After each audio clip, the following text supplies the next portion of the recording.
Capítulo 4. O sol ia alto no céu quando meu amigo me acordou de um sono profundo, anunciando que o mingau estava pronto e que era hora do banho matinal. Um cheiro delicioso de bacon frito chegou até a barraca. O rio continua subindo, disse ele, e várias ilhas desapareceram. Nossa ilha diminuiu muito. Sobrou linha? Perguntei, sonolento. A linha e a ilha vão acabar juntas, amanhã, respondeu o sueco, rindo. Mas o que resta é suficiente para nos sustentar até lá. Mergulhei da ponta da ilha, que de fato havia mudado em tamanho e formato ao longo da noite, e num instante fui levado pela corrente até o ponto em que atracáramos, em frente à barraca. A água estava gelada e as margens passavam por mim como as imagens através da janela de um trem. Mergulhar assim era divertido e logo o terror da noite desaparecera por completo, evaporando-se de meu cérebro. O sol estava quente. Não havia uma só nuvem no céu. Mas o vento continuava soprando com a mesma força de antes. De repente, dei-me conta do significado implícito das palavras do sueco, mostrando que ele não pretendia partir imediatamente, que mudara de ideia. Suficiente para durar até amanhã queria dizer que, para ele, passaríamos mais uma noite na ilha. Achei aquilo estranho. Na noite anterior estava decidido a ir embora logo. Por que a mudança? Enquanto tomávamos café, vários pedaços das margens eram arrastados, levantando nuvens d'água que, com o vento, borrifavam nossa frigideira, ao mesmo tempo que meu amigo falava sem parar na dificuldade que os navios da rota Viena-Budapeste deviam ter para encontrar o leito do canal com uma cheia daquelas. Mas o estado de espírito dele me interessava mais do que as condições do rio e as dificuldades dos navios. Ele mudara em relação à noite anterior. Seu jeito estava diferente, um pouco eufórico, um pouco retraído, havendo em seu tom de voz e em seus gestos qualquer coisa que indicava desconfiança. Não sei bem como descrevê-lo agora, a sangue frio. Mas naquele momento lembro-me de ter tido uma certeza: ele estava com medo.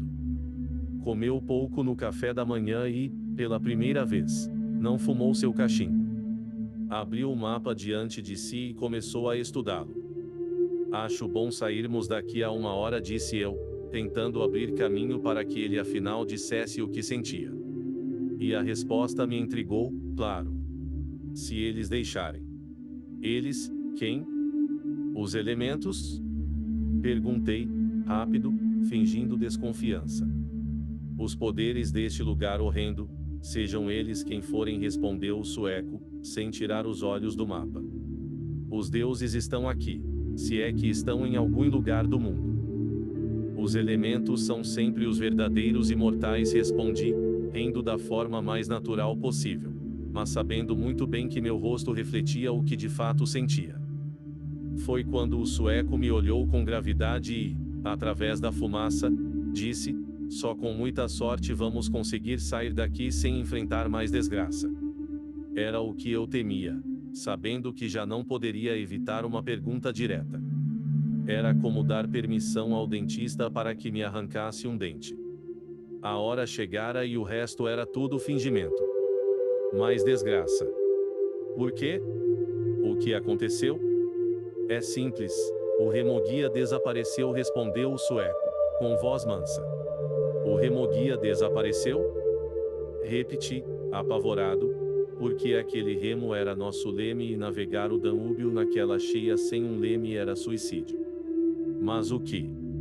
E tem um rombo no casco do barco, continuou o sueco, com um tremor na voz. Fiquei ali olhando para ele, repetindo suas palavras como se fosse um tolo. Ali, sob o calor do céu, sobre a areia quente, senti uma atmosfera gelada nos envolver. Ergui-me e o segui, porque ele apenas assentira e caminhava em direção à barraca, em frente à fogueira. A canoa estava lá, no mesmo lugar em que a vira de noite, com o casco virado para cima e os remos, ou melhor, um remo, ao lado dela, na areia. Só restou disse o sueco, abaixando-se para apanhá-lo. E aqui está a brecha no fundo do barco. Estive a ponto de dizer a ele que, com toda certeza, vira os 2 remos poucas horas antes, mas um segundo impulso me fez pensar melhor e fiquei calado. Cheguei mais perto para olhar. Havia uma longa fenda no fundo do barco, de onde uma tira de madeira havia sido nitidamente retirada. Era como se uma pedra pontiaguda ou um galho submerso tivesse arrancado a tira de fora a fora. Examinando melhor, vimos que o rombo rompera ao fundo. Se tivéssemos partido sem observá-lo, na certa teríamos afundado. No início, a madeira incharia, fechando a funda, mas assim que estivéssemos em plena correnteza, a água começaria a penetrar no barco e enche, com menos de 30 centímetros acima da linha de água, a afundária rapidamente. Aí está. Uma tentativa de preparar uma vítima para o sacrifício, disse o sueco, mais para si mesmo do que para mim. As vítimas, aliás. Acrescentou, enquanto, agachado, passava a mão pela fenda. Comecei a assobiar, coisa que sempre faço quando estou meio confuso, sem prestar muita atenção ao que ele dizia. Estava decidido a encarar aquelas palavras como uma tolice. Não estava aqui ontem à noite, disse ele sem me olhar, levantando-se depois de examinar o barco. Com certeza foi na hora que atracamos, retruquei, parando de assobiar. As pedras são muito pontiagudas. Parei de subido, pois ele acabava de virar-se e me encarar. Sabia tão bem quanto ele que minha expedição era implausível. Para começar, não havia pedras. E há uma coisa para ser explicada, continuou ele, me entregando o remo e apontando a ponta da pá. Uma nova e estranha emoção tomou conta de mim, gelando-me os ossos, enquanto a examinava.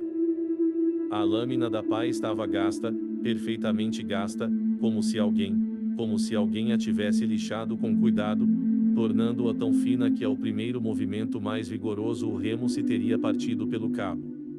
Um de nós andou durante o sono e fez isto, disse eu, a voz tremula, ou então foi o açoite constante da areia e do vento, talvez. Disse o sueco, virando-se e rindo, você tem explicação para tudo. Foi o vento, também, que carregou o remo até junto à margem e, dali, ele foi levado pela correnteza junto com um naco de terra que se desprendeu, continuei, gritando enquanto ele se afastava, decidido que estava a encontrar uma explicação para tudo. Sei, gritou de volta, virando-se para me olhar antes de desaparecer em meio aos salgueiros. Assim me vi sozinho. Diante daqueles indícios incríveis de ação deliberada, meu primeiro pensamento foi: um de nós 2 fez isto e com certeza não fui eu. Mas meu segundo pensamento foi o de que era impossível acreditar, sob qualquer circunstância, que um de nós fosse o responsável.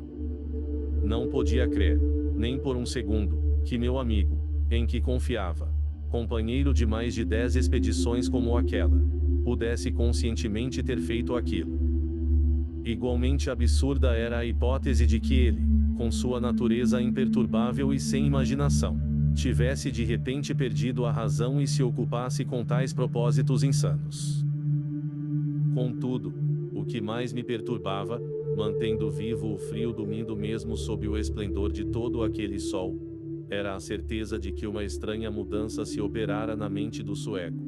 Ele estava nervoso, quieto, desconfiado, consciente de coisas sobre as quais nada dizia, observando uma série de eventos secretos, que até então não mencionara numa palavra, aguardando um desfecho que se daria, e se daria em breve. Essa impressão cresceu dentro de mim de forma intuitiva, sem que eu soubesse explicar como. Observei a barraca e seus arredores, mas as medidas que fizera à noite eram as mesmas. Grandes buracos se tinham formado na areia, notei naquele momento pela primeira vez. Semelhante a bacias, de tamanhos e profundidades diversos, variando da dimensão de uma xícara para a de uma tigela grande. O vento, sem dúvida, era o responsável por essas pequenas crateras, assim como o fora pelo sumiço do remo, jogado na água. O rombo na canoa era a única coisa inexplicável. Mas, afinal, era possível que qualquer coisa pontiaguda tivesse mesmo atingido o casco quando atracávamos. Examinei bem a margem e não encontrei nada que comprovasse essa teoria. Mas continuei me agarrando a ela com a porção cada vez menor de minha consciência a qual chamava razão. Eu precisava de uma explicação qualquer, assim como é preciso buscar um sentido para o universo por mais absurdo, para tornar felizes aqueles que encaram a labuta diária e os problemas da vida. A comparação me pareceu perfeita naquele momento. Imediatamente, botei o piche para derreter e logo o sueco veio me ajudar, embora estivesse claro que, mesmo na melhor das hipóteses, o barco só estaria em condições de navegar no dia seguinte. Mostrei-lhes as crateras na areia. Disse ele. Eu sei. A ilha está coberta delas. Mas na certa você tem uma explicação para isso também. O vento, claro, respondi, sem hesitar. Você nunca reparou nos rodamoinhos que o vento faz nas ruas, carregando tudo numa espiral? A areia aqui é bem seca e solta. É isso. Ele não respondeu e continuou trabalhando, quieto. Todo o tempo, eu o espiava com o canto do olho, tendo a sensação de que ele me observava também. Dava a impressão de estar sempre ouvindo alguma coisa que eu não conseguia escutar ou parecia à espera de algum ruído, pois virara a cabeça e olhava em torno, perscrutando os arbustos, depois o céu e em seguida o rio, nos trechos em que este era visível através dos salgueiros. Às vezes chegava mesmo a pôr a mão em concha em torno do ouvido, mantendo-se ali por vários minutos. Mas não comentava nada comigo, nem eu fazia perguntas. E, enquanto o observava consertando o barco, com a destreza e a habilidade de um velho índio, sentia-me bem em vê-lo tão absorto no trabalho, pois temia que ele viesse a falar na modificação observada nos salgueiros. Se tivesse notado aquilo, minha imaginação já não poderia sustentar uma explicação para o que acontecia. Até que, depois de um longo silêncio, ele começou. Coisa estranha. Disse, falando rápido, como se quisesse dizer logo alguma coisa e se livrar da ideia. Coisa estranha aquela lontra que vimos ontem. Eu esperava um comentário tão diferente que a frase me pegou de surpresa e olhei, sério. É uma prova da solidão deste lugar. As lontras geralmente se escondem em. Não foi isso que quis dizer, interrompeu o sueco. O que quis dizer é que, você acha? Você acha mesmo que era um lontra? O que mais poderia ser, pelo amor de Deus? Você sabe, eu vi primeiro e no início parecia tão maior do que uma lontra. Como olhávamos rio acima, a luz do sol deve tê-la ampliado ou algo assim. Ele me fitou com um olhar vago, como se sua mente estivesse ocupada com outros pensamentos. Tinha aqueles incríveis olhos amarelos, continuou, como para si mesmo. Foi o sol, também respondi, dando uma risada. Aposto que agora você vai começar a pensar ser aquele homem do barco. Decidi não continuar a frase. O sueco estava parado outra vez, à escuta, olhando na direção do vento, e alguma coisa em sua expressão me fez calar. O assunto morreu e ele continuou a consertar o rombo do barco. Pensei que sequer tivesse ouvido o que eu dissera. Mas, 5 minutos depois, ele me olhou, o rosto grave, enquanto segurava o piche fumegante. Para ser sincero, pensei mesmo, disse, devagar, no que seria aquela coisa no barco. Lembro que na hora achei que não podia ser um homem. Ele pareceu surgir de repente, como se emergisse da água. Caí na risada, mas desta vez não sentia apenas impaciência e sim uma pontada de raiva. Escuta aqui! Gritei. Este lugar já é estranho o suficiente sem que precisemos ficar imaginando coisas. É claro que aquele barco era um barco comum e que o homem que estava dentro era apenas um homem, e que ambos estavam descendo o rio abaixo a toda velocidade.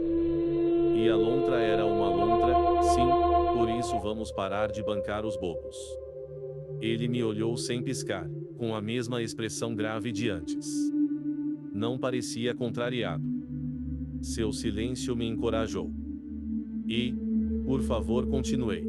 Pare de fingir que está ouvindo coisas porque isso me dá nos nervos, e não há nada para se ouvir além do rio e do maldito barulho do vento.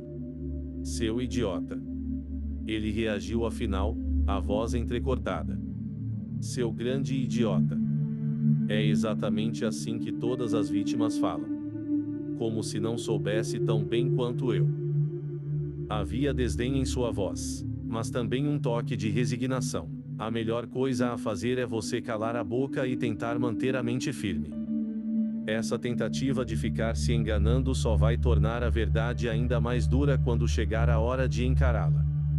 Entreguei os pontos e não falei mais nada, porque sabia muito bem que ele estava certo e que idiota era eu, não ele. De certa forma ele estava à minha frente e acho mesmo que eu me aborrecia com minha própria ignorância, como se fosse menos sensível diante dos acontecimentos extraordinários que nos cercavam e não pudesse entender bem o que se passava. O fato é que não conseguia compreender o que ele dizia sobre a necessidade de haver uma vítima e sobre nós dois sermos os candidatos a preencher o papel. E, daquele momento em diante, parei de fingir, o que só fez aumentar ainda mais o medo que sentia. Mas você está certo num ponto, disse ainda o sueco. É melhor não falar no assunto, nem mesmo pensar nele. Porque, aquilo que pensamos, acabamos dizendo. E o que dizemos, acontece.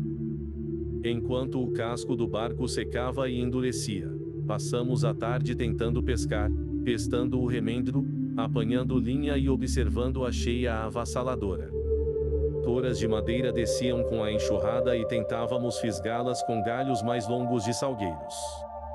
Nossa ilha diminuía de tamanho a olhos vistos, à medida que as margens eram carregadas pela força do rio, com grande estrondo. O tempo continuou claro até às 4 da tarde quando, pela primeira vez em 3 dias, o vento deu os primeiros sinais de que ia diminuir. Nuvens começaram a formar-se a sudoeste, dali espalhando-se lentamente por todo o céu. O abrandar do vento trouxe uma sensação de enorme alívio, já que o ruído incessante, o troar, os baques e estrondos, nos davam nos nervos.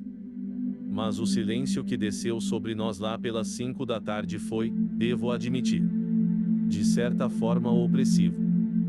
Os barulhos do rio eram muito peculiares. Enchiam o ar de murmúrios profundos, mais musicais que o ruído do vento, só que infinitamente mais monótonos. O vento trabalhava com múltiplos tons, subindo e descendo, produzindo uma espécie de melodia. Enquanto o rio se mantinha entre 3 notas a maior parte do tempo, notas de pedal, abafadas, graves, de uma tonalidade lúgubre que inexistia no vento e que a me pareceram, para meus nervos tensos, a música do juízo final. Foi extraordinário notar, também, como a luz do dia, ao partir, levou consigo toda a alegria do lugar.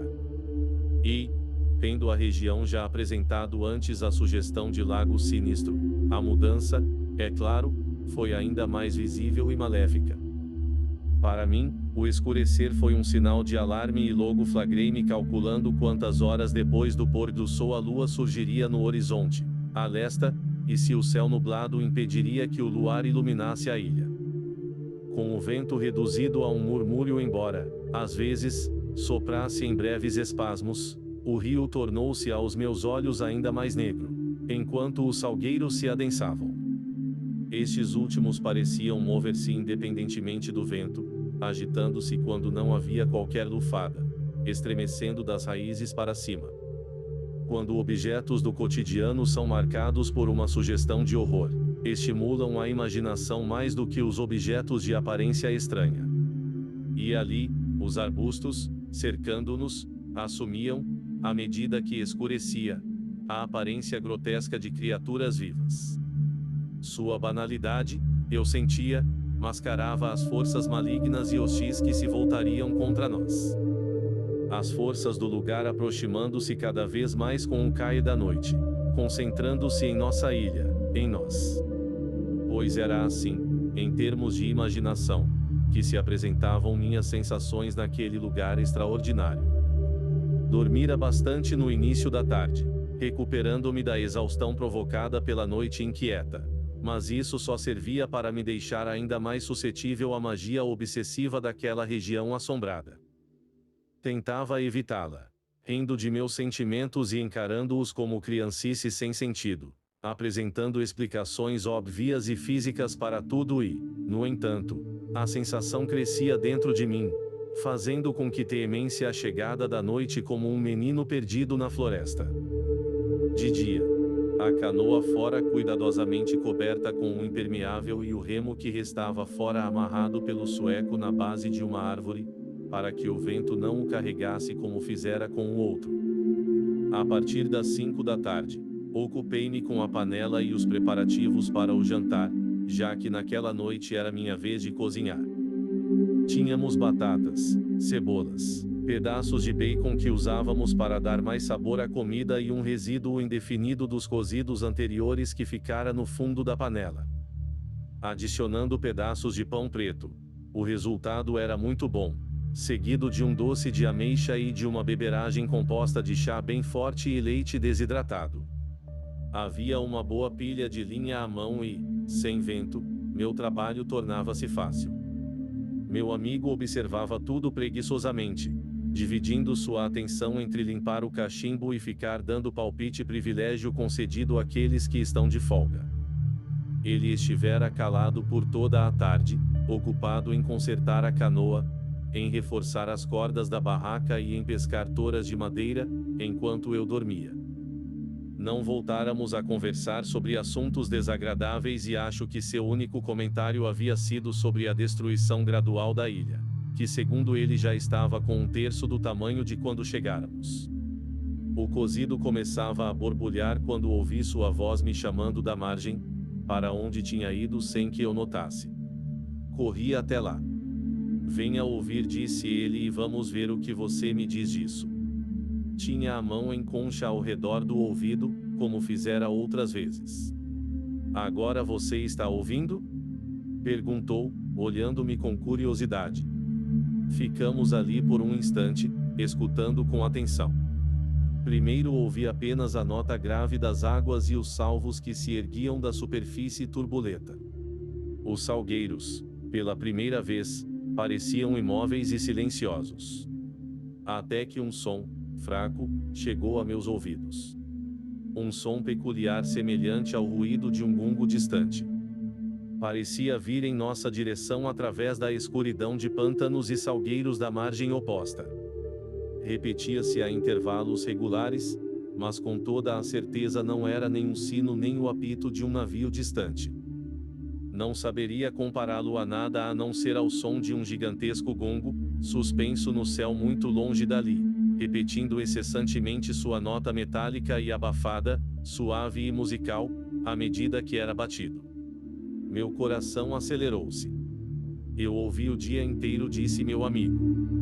Enquanto você dormia, hoje à tarde, a ilha foi tomada por ele. Tentei descobrir de onde vinha, mas não conseguia chegar perto, nem precisar sua localização. Às vezes parecia estar em cima de minha cabeça, poderia jurar que o som não acontecia do lado de fora e sim dentro de mim, como um som quadridimensional. Eu estava intrigado demais para prestar atenção nas palavras do sueco. Ouvi atentamente, lutando para associar o barulho a algum som familiar, mas sem sucesso. Mudava de direção, também, chegando mais perto para em seguida desaparecer quase que completamente na distância. Não diria que parecesse agorinto, porque para mim era nitidamente musical, mas devo admitir que aos poucos provocou o crescimento de uma angústia, que logo me fez desejar nunca tê-lo escutado. Talvez seja o vento batendo naqueles funis de areia, arrisquei, decidido a encontrar uma explicação, ou a fricção das folhas, passado o vendaval. Vem de todo o pântano, disse meu amigo. Vem de toda parte ao mesmo tempo. Ele ignorava minhas explicações. Vem dos salgueiros, de certa forma. Mas agora o vento parou, aleguei. Os salgueiros não podem fazer ruído por si próprios, podem? A resposta dele me deu medo, primeiro porque a temia e segundo porque sabia, intuitivamente, que ele estava certo. É justamente porque o vento parou que podemos ouvir o som. Antes, estava sufocado. Acho que é o grito. Corri para junto do fogo, alertado por um ruído de borbulhas, na certeza de que o jantar corria perigo, mas na verdade o que queria mesmo era fugir daquela conversa. Estava decidido, se possível, a evitar qualquer troca de pontos de vista. Temia, também, que ele fosse recomeçar com a conversa sobre os deuses, as forças primitivas ou qualquer outro assunto inquietante, pois sabia que precisava manter-me firme para enfrentar os acontecimentos futuros. Tínhamos uma noite pela frente antes de poder sair daquele lugar horrível e não sabíamos o que ela nos reservava. Venha cortar o pão para pôr no cozido, pedi ao sueco, enquanto mexia a mistura. A panela e seu conteúdo nos transmitiam uma sensação de normalidade e esse pensamento me fez rir. Meu amigo se aproximou devagar e tirou o saco de provisões que estava pendurado na árvore. Primeiro remexendo em seu interior e finalmente depositando-o no chão e esvaziando-o completamente. Vamos logo, gritei, está fervendo. Mas o sueco explodiu num riso descontraído, que me espantou. Era um riso forçado, não de todo artificial, mas melancólico. Não tem nada aqui. Gritou, as mãos na cintura. É pão que estou pedindo. Sumiu. Não há mais pão. Eles levaram. Larguei a colher comprida e corri. O conteúdo do saco fora todo despejado no chão e não havia um só pedaço de pão. O peso de um terror crescente desceu sobre mim com um choque. E caí na gargalhada também. Era a única coisa a fazer, o som de meu próprio riso me fez compreender isso. A pressão física a que estávamos submetidos é que causara a explosão, aquele riso forçado, em nós dois. Era a liberação de forças que lutavam para a saia. Uma temporária válvula de escape. E, de repente, o riso cessou. Que estupidez a minha! Gritei, afinal, numa última tentativa de buscar uma explicação. Devo ter esquecido de comprar o pão em Pressburg. Aquela mulher que falava sem parar me esvaziou o cérebro e devo ter deixado o pão no balcão ou então. A aveia também está sumindo. Tem menos do que tinha de manhã, interrompeu o sueco. Por que diabo ele precisava dizer aquilo? Pensei, com raiva. Ainda dá para amanhã, retruquei, voltando a mexer o cozido, e podemos comprar mais em Comor ou em Gran. Em 24 horas, estaremos a quilômetros de distância daqui. Espero que sim. Juro por Deus que espero, resmungou ele, recolocando as provisões no saco. E, rindo, acrescentou, a não ser que antes disso sejamos escolhidos como vítimas do sacrifício. Em seguida, por segurança, acho, carregou o saco de provisões para dentro da barraca, enquanto continuava falando baixinho, tão baixo que decidi ignorar suas palavras. Nosso jantar foi sombrio e quase não conversamos, evitando mesmo o olhar um do outro e mantendo o fogo bem vivo. Depois, lavamos a louça e começamos os preparativos para a noite, mas, assim que nos sentamos para fumar, quando já não havia nada a fazer, desceu sobre mim de forma aguda o mesmo temor que sentira ao longo de todo o dia. Ainda não era um medo ativo, mas algo vago cuja origem me angustiava ainda mais. O som estranho que associara ao bater de um gungo tornara-se quase incessante, preenchendo a quietude da noite com um bater fraco porém contínuo e não apenas com uma série de notas distintas. Às vezes estava atrás de nós, às vezes à frente. Ora parecia sair da mata de salgueiros à esquerda, depois vinha da imensidão de arbustos do outro lado. Mas na maioria das vezes parecia mesmo pairar sobre nossas cabeças, como o roçar de asas. Estava de fato em toda parte ao mesmo tempo, atrás, na frente, dos lados e acima, envolvendo-nos completamente. Era um som difícil de descrever. Mas nada que eu ouvira se parecia com aquele martelar crescente e abafado que vinha da vastidão de pântanos e salgueiros. Sentados, fumamos em silêncio, a tensão crescendo a cada minuto. O pior de tudo, para mim, é que não sabíamos o que esperar, sendo impossível, portanto, fazer qualquer preparativo de defesa. Não se podia antecipar nada. Minhas explicações, feitas durante o dia, agora me assustavam por sua inconsistência, ficando cada vez mais claro para mim que teria de enfrentar uma conversa com meu amigo. Afinal, teríamos de passar a noite juntos, dormir lado a lado na mesma barraca. Eu via que não poderia suportar por mais tempo sem contar com seu apoio racional e, para isso, conversar era imperativo. Mas adiava o começo do assunto o mais que podia, tentando sorrir e ignorar as frases que ele murmurava de quando em quando. Algumas dessas frases, porém, inquietavam-me como uma maldição, já que coincidiam com temores que eu próprio sentia. Coincidências que, tornado tudo mais real, se manifestavam por um diferente ponto de vista. Ele dizia frases estranhas, expressando-as de forma desconexa, dando a impressão de que ele próprio desconhecia seu verdadeiro significado e soltava fragmentos que não conseguia digerir. Livrava-se de alguns pensamentos, pondo-os para fora, como um vômito. Falar aliviava-o.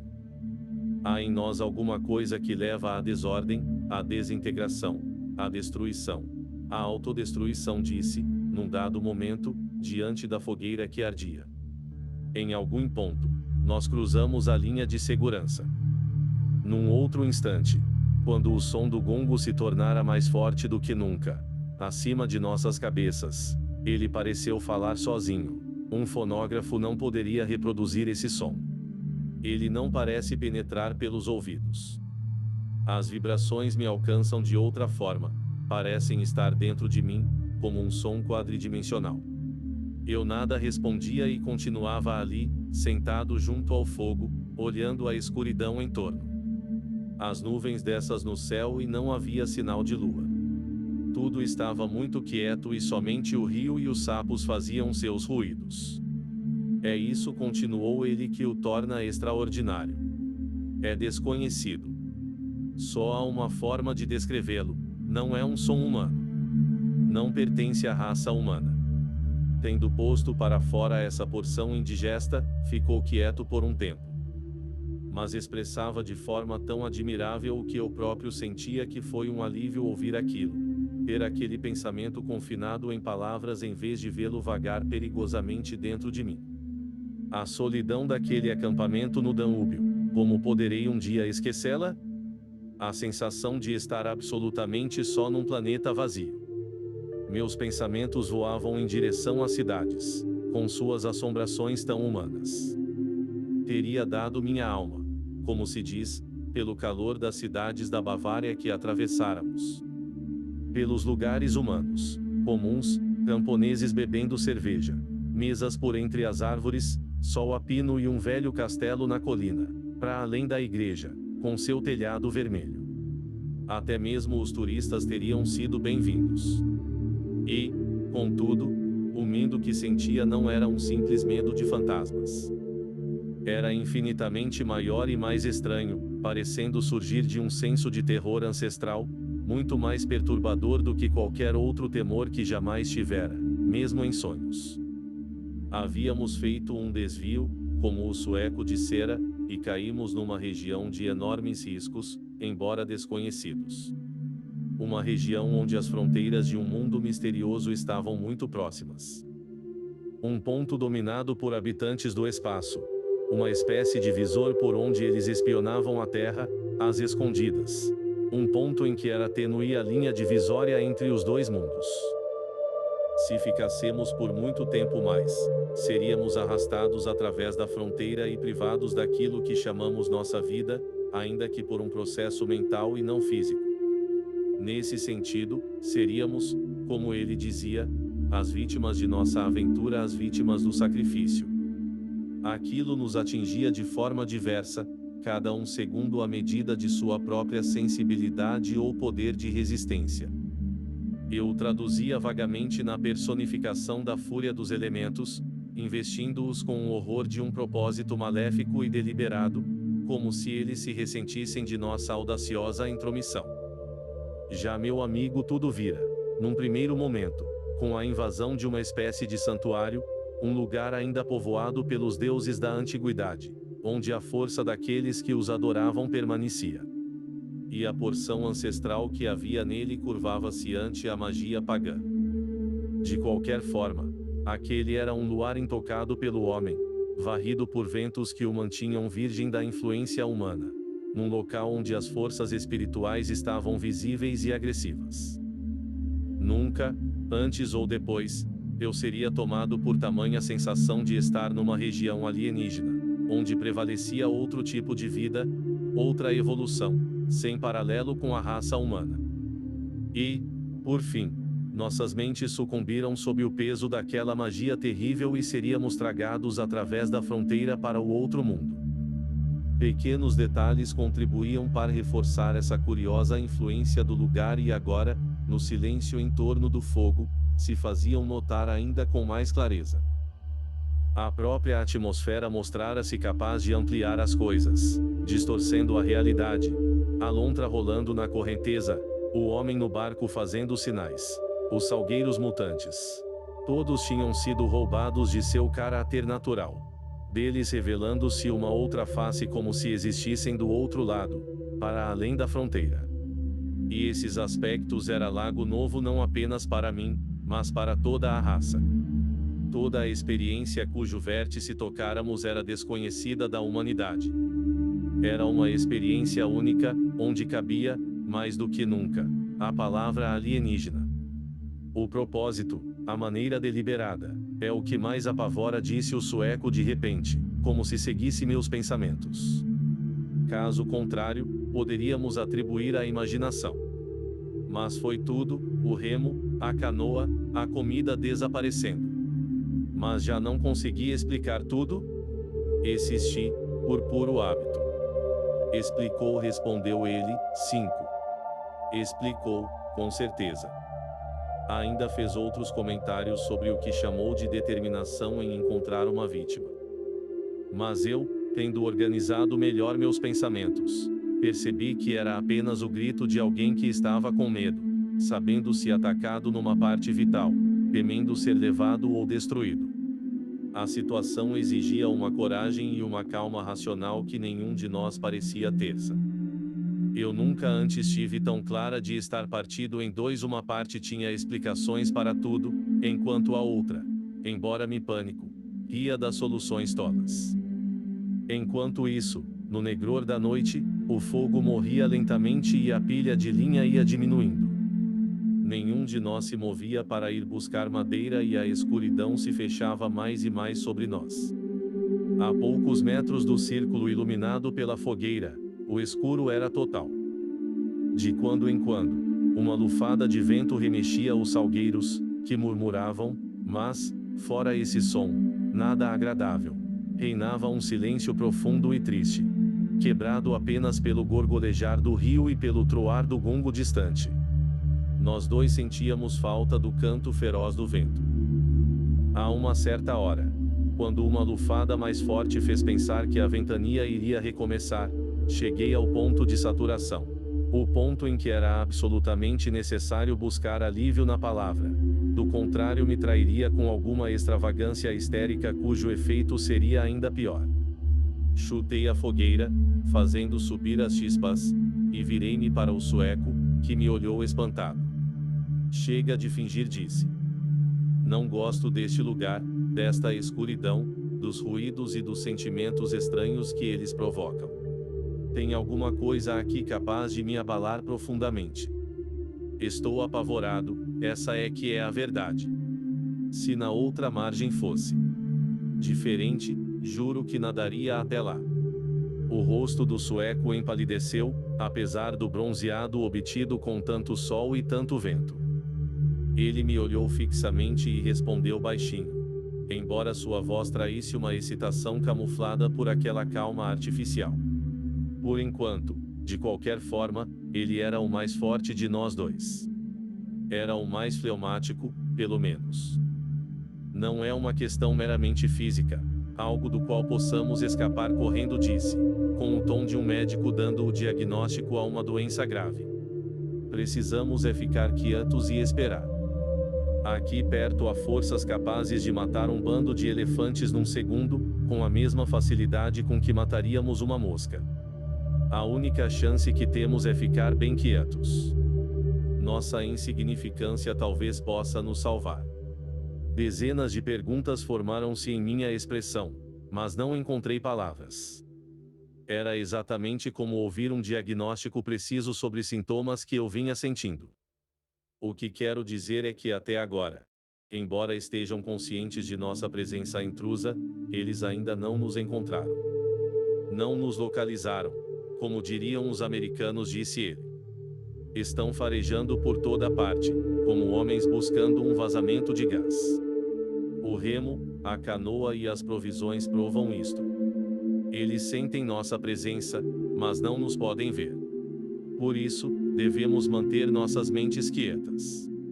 Porque é nossa mente que eles sentem.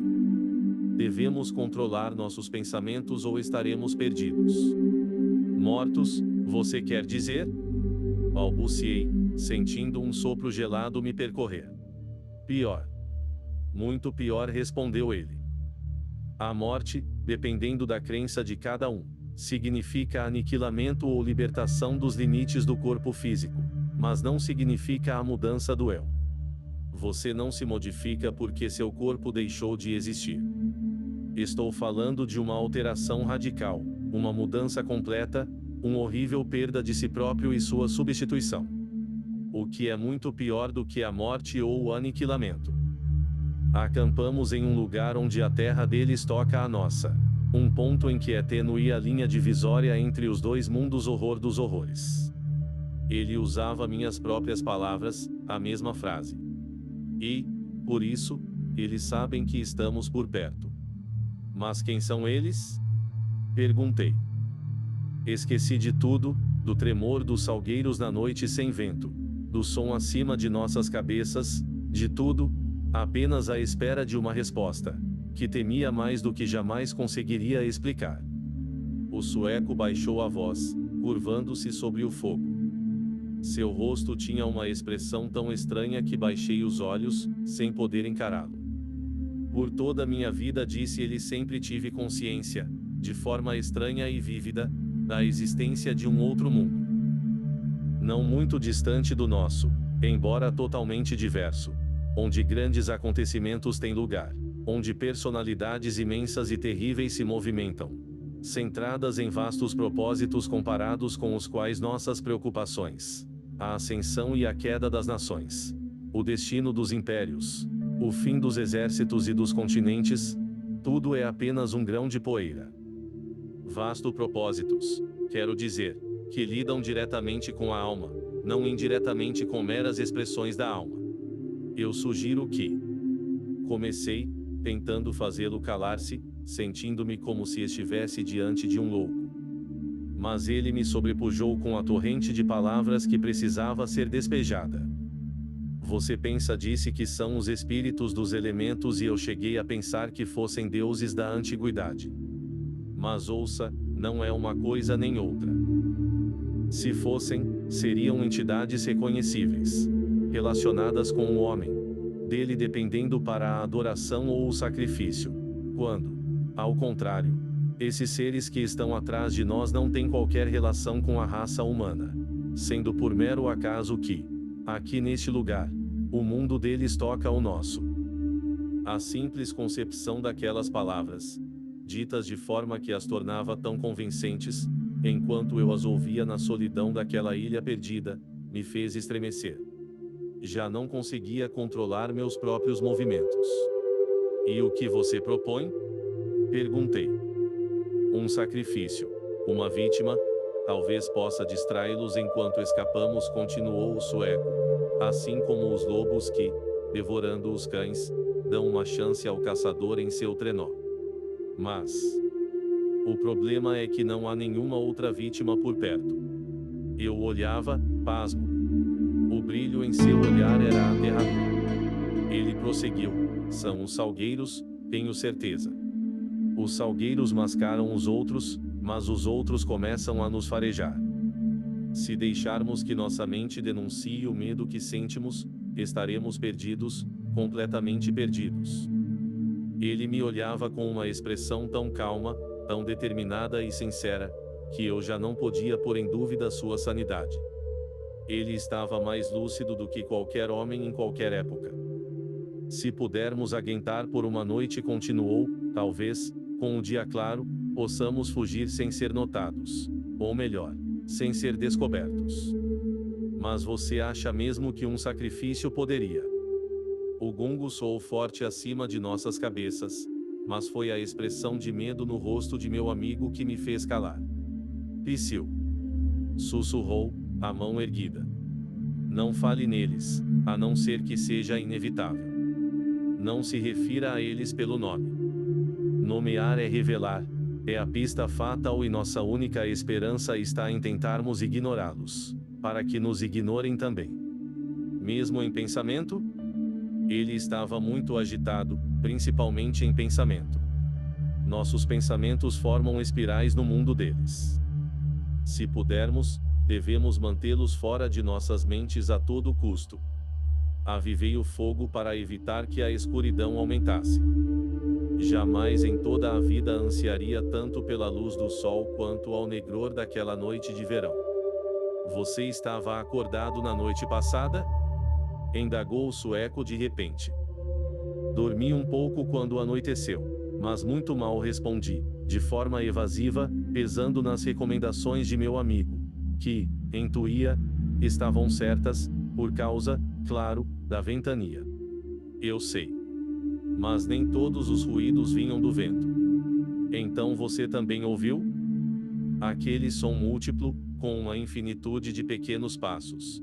Ouvi, disse ele, acrescentando, depois de um segundo de hesitação, e também aquele outro som. Aquele acima da barraca, cuja pressão tinha algo de tremendo, de gigantesco? Ele assentiu. Senti como se estivesse começando a sufocar, falei. De certa forma, sim.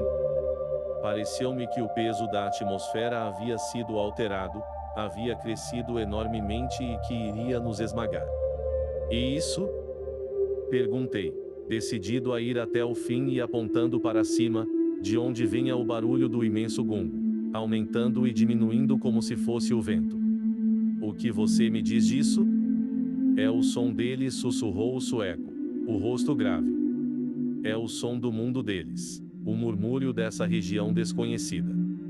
Aqui, a linha divisória é tão fina que o som a trespassa. Mas se ouvir com atenção verá que não vem só de cima. O som nos envolve. Ele vem dos salgueiros. São os salgueiros que sussurram, porque aqui, neste lugar, os salgueiros se tornaram os símbolos das forças que estão contra nós. Não entendi muito bem o que ele queria dizer, mas de alguma forma sabia que concordava. Eu percebia o que ele percebia, apenas talvez com um menor poder de análise. Estava a ponto de contar-lhe sobre minha alucinação noturna e as figuras cor de bronze, quando de repente ele aproximou o rosto do meu, acima do fogo, e começou a falar baixinho, mas com muita determinação. Eu o admirava por sua calma e segurança, por seu aparente controle da situação. Aquele homem que, durante anos, julgara impassível, incapaz de devaneios. Agora, ouça, disse. A única coisa que podemos fazer é agir como se nada houvesse, ir em frente com as atividades habituais, ir para a cama e tudo o mais. Fingir que não estamos sentindo nada, notando nada. É puramente uma questão de controle mental e, quando menos pensarmos no assunto, mais chances teremos de escapar. Acima de tudo, não pense, porque o que você pensa, acontece. Está bem, consegui responder, sentindo o ar me faltar ante a estranheza daquelas palavras. Está bem, vou tentar. Mas diga-me só mais uma coisa, como explica aqueles buracos na areia? Não. Gritou ele, deixando o sussurro de lado, tamanha era sua agitação. Eu não ouso. Simplesmente não ouso transformar esses pensamentos em palavras. Se você ainda não adivinhou, melhor. Não tente fazê-lo. Foram eles que colocaram a explicação em minha mente. Tente evitar que façam o mesmo com você. Sua voz voltou a ser um sussurro antes mesmo que terminasse a frase e não tentei forçá-lo a dar mais explicações. Já tínhamos horror demais com que lidar. A conversa acabou ali e fumamos nossos cachimbos mergulhados em silêncio. Até que algo aconteceu, algo aparentemente sem importância, como acontece quando estamos em estado de grande tensão nervosa, mas que me deu um ponto de vista totalmente diferente da situação. Por acaso olhei para meus sapatos próprios de navegação e, ao mirar um buraco no lugar do dedo maior, de repente me lembrei da loja onde o comprara, em Londres, e de como o vendedor tivera dificuldade em encontrar um que coubesse em mim, assim como de outros detalhes daquela operação prática e sem o menor interesse. No mesmo instante, por associação de ideias, comecei a pensar no mundo moderno e cético ao qual estava acostumado em minha cidade. Pensei em rosbife e cerveja, em automóveis, policiais, em orquestras e em dezenas de outras coisas simples e úteis da vida. E o efeito que aquilo teve sobre mim foi imediato e surpreendente. Psicologicamente, acho, era uma reação rápida e violenta aos acontecimentos que vinha vivendo. Aquela atmosfera que para a consciência comum seria impossível e incrível. Mas, fosse o que fosse, o fato é que, por um momento, pensar em coisas corriqueiras aliviou meu coração, deixando, pelo curto espaço de um minuto, minha mente inteiramente livre e sem medo. Olhei para meu amigo. Seu velho pagão. Gritei, rindo alto, na cara dele. Sonhador idiota. Supersticioso. Seu. Mas parei no meio da frase, novamente tomado pelo antigo pavor. Tentei sufocar o som de minha própria voz, que me pareceu sacrilégio. O sueco, é claro, também ouvira aquele estranho grito que rompera a escuridão, um subido deslocamento de ar, como se alguma coisa tivesse chegado mais perto. Seu rosto ficara da cor das cinzas. Erguera-se de um salto diante da fogueira e, muito ereto, me olhava. Depois disso falou, com um tom urgente e desesperançado: temos que sair daqui. Não podemos ficar mais. Vamos até a barca pegar nossas coisas e descer o rio. Falava sem pensar, as palavras sendo ditadas pelo mais abjeto terror, o terror ao qual eu próprio vinha resistindo havia tanto tempo e que agora o tomava por completo. No escuro? Exclamei, sentindo um tremor histérico sacudir todo o meu corpo, mas ainda tentando controlar a situação. Isso é loucura. O rio está em cheia e só temos um remo. Além disso, só estaríamos entrando ainda mais na terra deles. Não há nada pela frente a não ser quilômetros e quilômetros de salgueiros, salgueiros e salgueiros. Ele voltou a sentar-se, parecendo à beira de um colapso. Por uma daquelas transformações típicas da natureza, as posições se tinham invertido e o controle passara às minhas mãos. Sua mente afinal começava a fraquejar. Que diabo deu em você para fazer uma coisa daquelas? Perguntou baixinho, o rosto e a voz marcados pelo mais genuíno pânico. Dei a volta na fogueira e fui até junto dele. Segurei-lhe as mãos, ajoelhando-me a seu lado e olhando-o nos olhos. Vamos avivar o fogo mais uma vez, disse, com firmeza. Depois, vamos entrar e dormir. Assim que o sol nascer, saímos para Comor. Agora, controle-se e lembre-se do seu próprio conselho sobre não pensar no medo.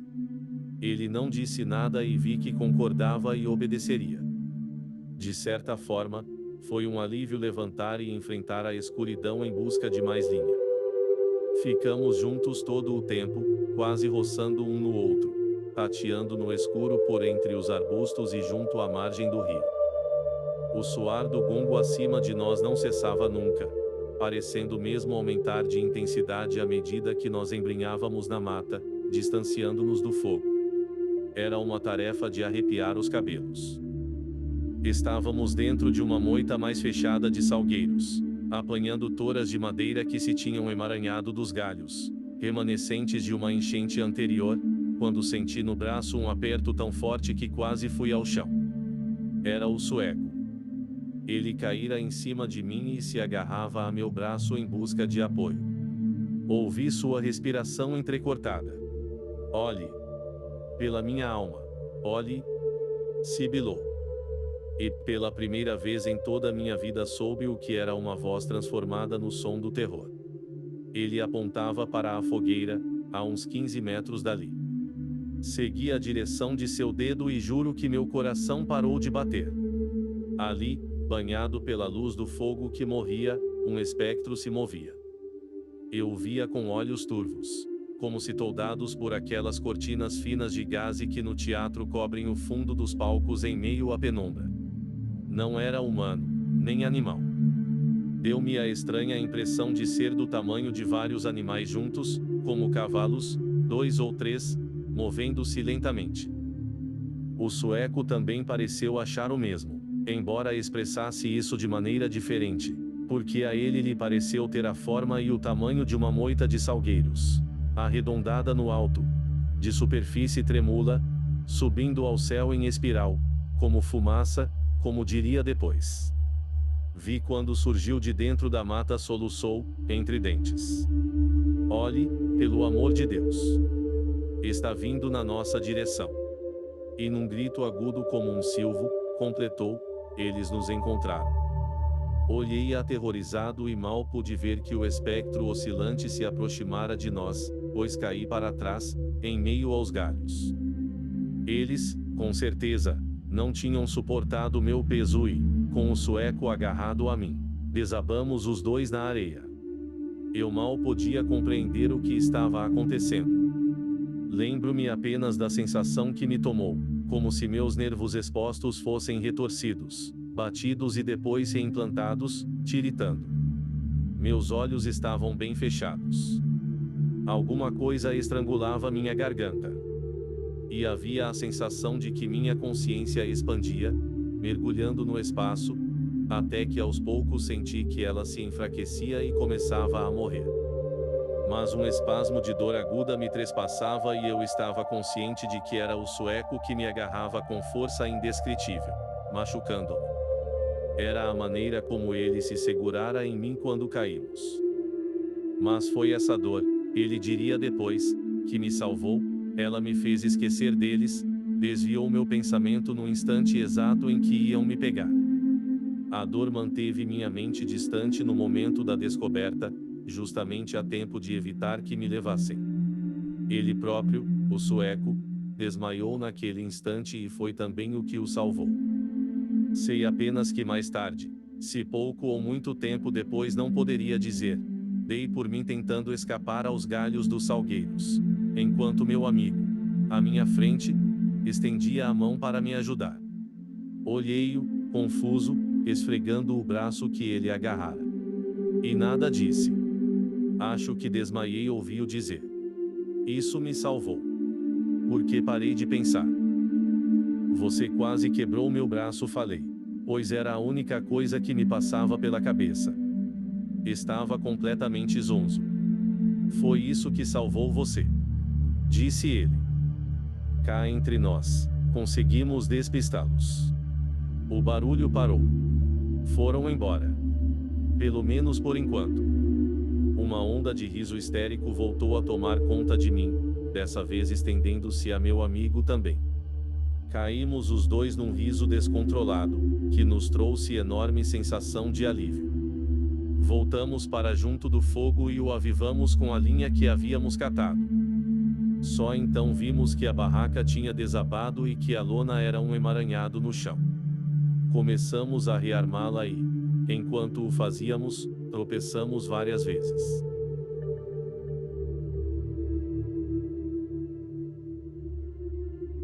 São os buracos na areia, disse o sueco.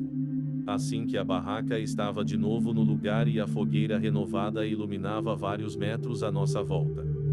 Olhe só o tamanho deles agora. Em torno da tenda e perto do fogo, onde tínhamos visto o espectro, havia grandes crateras em formas de funil, semelhantes às que víramos antes pela ilha, mas muito maiores e mais profundas. E, em alguns casos, grandes o suficiente para engolir nosso pé e nossa perna. Nenhum de nós dois falou mais nada. Sabíamos que dormir era a coisa mais segura a fazer e, assim, logo fomos para a cama. Depois de apagar o fogo com areia e de levar para a barraca o saco de provisões e o remo. A canoa também foi arrastada por nós até junto à tenda e colocada a nossos pés, de forma que ao menor movimento dela seríamos acordados. Pelas dúvidas, dormimos de roupa, prontos para sair correndo ante qualquer sinal de alarme.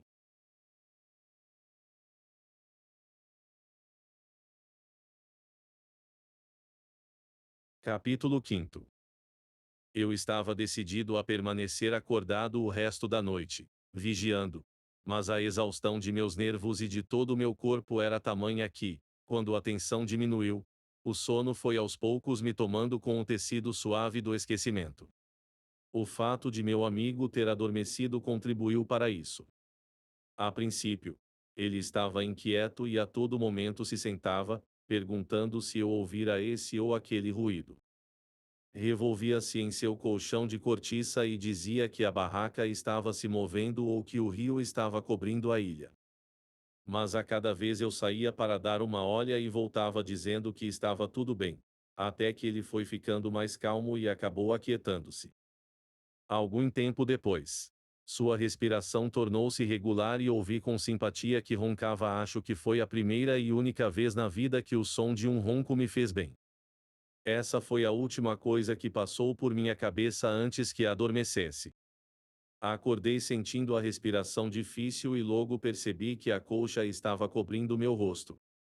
Mas havia algo pressionando-me além daquela coberta e meu primeiro pensamento foi o de que talvez o sueco tivesse rolado dormindo para cima de mim. Eu o chamei, sentando-me. No mesmo instante, senti que nossa barraca estava cercada. Aquele mesmo som, semelhante a milhões de pequenos passos se aproximando, estava de volta, enchendo a noite com seu horror. Voltei a chamar pelo sueco, dessa vez mais alto. Ele não respondeu, mas não ouvi mais seu ronco e, ao mesmo tempo, percebi que a porta da barraca estava entreaberta. Era o pecado imperdoável.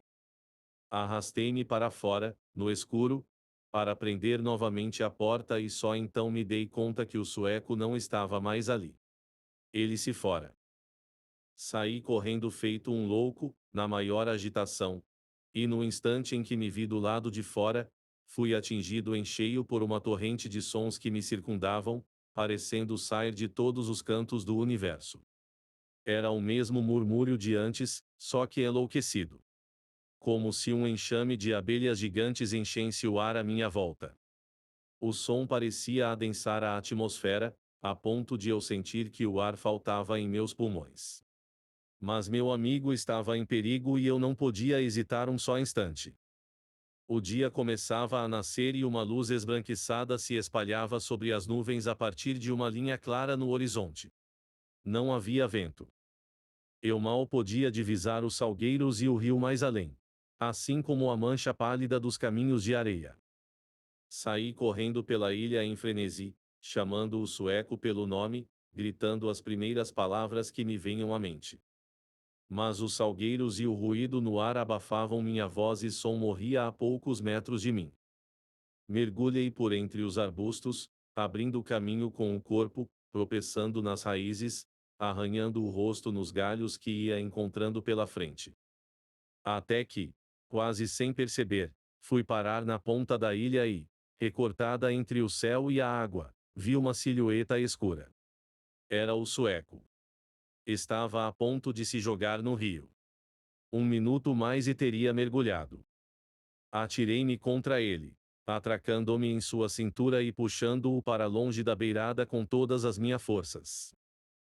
Ele lutava com fúria, emitindo um som que me pareceu semelhante ao maldito ruído que nos cercava, e soltando frases desconexas sobre ir ao encontro deles ou pegar o caminho da água e do vento, Frases que depois eu tentaria desesperadamente recordar, mas que naquele instante só me enchiam de estupefação e de horror.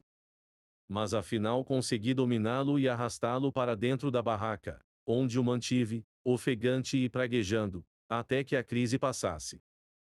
A rapidez com que tudo se passou e como ele se acalmou de repente, coincidindo com o abrupto silêncio que desceu sobre toda a ilha, foi, talvez, a coisa mais estranha de tudo o que nos aconteceu. Porque ele simplesmente abriu os olhos e virou para mim seu rosto cansado e pálido, banhado pela luz do amanhecer que penetrava pela porta, dizendo, como se fosse um menino assustado: Minha vida, meu amigo. Devo minha vida a você. Mas agora tudo passou. Eles encontraram uma vítima, que tomou nosso lugar. E se confiou sob as cobertas, dormindo instantaneamente. Desmaiou, começando a roncar em seguida como se nada tivesse acontecido e não tivesse tentado afogar-se, oferecendo-se em sacrifício. E, quando a luz do sol acordou, 3 horas mais tarde, horas de vigília incessante para mim, ficou tão claro que não se lembrava de nada do que tentara fazer que achei melhor ficar quieto e evitar perguntas perigosas. O sueco acordou bem disposto, quando o sol estava alto no céu sem vento, e começou os preparativos para o café da manhã. Segui-o, ainda ansioso, até a beira do rio para o banho, mas ele não quis pular, apenas molhando a cabeça e fazendo um comentário sobre a água estar fria demais. Finalmente, o rio está baixando, disse. Fico contente com isso. Os ruídos também cessaram, acrescentei. Ele me olhou mansamente, com a expressão de sempre. Com certeza, lembrava-se de tudo, exceto de usa tentativa de suicídio. Tudo cessou, disse ele, porque hesitou. Mas eu sabia que ele tinha em mente a mesma frase que dissera antes de desmaiar. E eu queria saber tudo. Eles encontraram uma vítima? Perguntei, dando um risinho forçado. Exatamente, respondeu o sueco. Exatamente. Posso senti-lo, como se. Como se. O que quero dizer é que me sinto outra vez em segurança, acrescentou. Olhou-me com curiosidade. O sol derramava-se sobre os caminhos de areia. Não havia uma brisa. Os salgueiros estavam quietos. Devagar, ele se levantou. Venha, disse. Se procurarmos, vamos achar. E saiu em disparada, enquanto eu o seguia. Manteve-se junto às margens, fincando um vara que carregava em cada poça d'água, cada recuo ou pequena baía que encontrava no caminho. Eu ia atrás. Ah! Exclamou de repente. Alguma coisa em sua voz me fez reviver num segundo todo o horror das últimas 24 horas e me aproximei correndo. Com a vara, ele apontava para um objeto escuro na beira d'água, parcialmente submerso. Aparentemente fora envolvido por raízes de salgueiros, que o impediam de rolar correnteza abaixo. Poucas horas antes, aquele trecho da margem devia estar sob a água. Veja, disse o sueco, baixinho. A vítima que nos permitiu escapar. E, quando espiei por sobre seu ombro, vi que a ponta da vara tocava o corpo de um homem. O sueco tentou movê-lo. Era nitidamente o corpo de um camponês, cujo rosto estava enterrado na areia. Pelo aspecto, afogara-se havia poucas horas e com certeza o corpo fora carregado pelas águas até ir dar ali na ilha. Quando o dia amanhecia no instante, talvez, em que o rumor cessara. Precisamos enterrá-lo. Acho que sim, respondi. Mas estremeci, porque havia alguma coisa na aparência daquele pobre homem afogado que me gelava a espinha. O sueco olhou para mim, com uma expressão indecifrável no rosto, e se preparou para descer a escarpa de areia. Fui atrás dele, porém andando mais devagar. A correnteza, reparei, havia arrancado parte da roupa do homem, cujo pescoço e as costas nuas emergiam de dentro d'água. Quando estávamos em meio à descida, meu amigo estancou, erguendo a mão em sinal de alarme. Não sei se meu pé escorregou, ou se eu estava curioso demais para parar assim de repente, mas o fato é que esbarrei nele, empurrando-o sem querer. Rolamos os dois pela escarpa até ir dar na areia dura, onde nossos pés afundaram n'água. E, antes que nos dessemos conta do que acontecia, colidimos com força no corpo do afogado. O sueco soltou um grito agudo. E eu dei um pulo para trás como se tivesse levado um tiro. No momento em que tocamos o corpo dele, se desprendeu o abominável sussurro que tanto ouvíramos, apenas infinitamente multiplicado. E algo passou sobre nossas cabeças como um bando de criaturas aladas, que desapareceu no céu, ressoando cada vez menos até cessar de todo.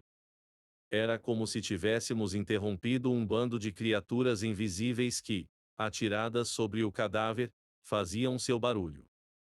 O sueco agarrou meu braço com toda a força e eu me segurei nele, mas antes que pudéssemos recuperar-nos do choque, notamos que o movimento do rio estava virando o corpo, que aos poucos se libertava das raízes dos salgueiros. Um momento depois já se tinha virado por completo e o rosto morto, voltado para cima, mirava o céu. Estava a ponto de ser levado pela correnteza. Mais um pouco e o rio o carregaria. O sueco ainda correu e tentou agarrá-lo, gritando alguma coisa sobre um enterro digno, mas de repente caiu de joelhos na areia, tapando o rosto com as mãos. Eu o alcancei. E vi o que ele vira. Porque, mexido pela correnteza, o cadáver tinha agora o rosto e o peito nu inteiramente expostos, exibindo na pele e na carne dezenas de pequenas crateras incrustadas, bem feitas, e em tudo similares aos funis que se tinham formado na areia por toda a ilha. É uma marca deles, ouvi meu companheiro murmurar, baixinho. A marca maldita. E quando tornei a olhar na direção do rio, vi que a correnteza já fizera seu trabalho e que o corpo era levado pelas águas, fora de nosso alcance, já quase desaparecendo, rolando e rolando rio abaixo em meio às ondas, como se fosse uma lontra. Fim.